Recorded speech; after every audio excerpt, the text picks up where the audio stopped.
how to delete your Wise account. So if you would like to delete your Wise account, it's actually quite very simple to do so. All you have to do is go ahead and then first of all make sure to launch the Wise app and make sure that you're also logged into your Wise account. As you can see, I'm currently logged into my Wise account.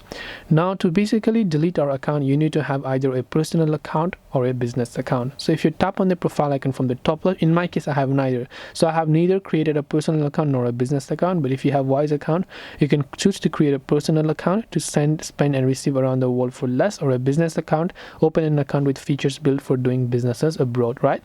So whichever else it is that you want to prefer. Now in this case, if you come to settings, right, so after you have either of those, when you come to settings, you'll find the option called close account. In my case, you don't see the close account button because I have created neither of these accounts, but if you do, when you come to settings, you'll find these options. Now because if you don't believe me, if you can come to the help section right here, then I will just search for close account or something similar as like that, right? So it says, how do I close my Wise account? I can tap on it. Here you can see before you close, you can withdraw all the money from your balances, check your connected cards, wait for any pending card payments to go through, complete or cancel all pending transactions, download any transfer receipts that you might need, and withdraw your money. Now closing your personal account, you want to go on your name in the top right corner, go to settings and tap on close account.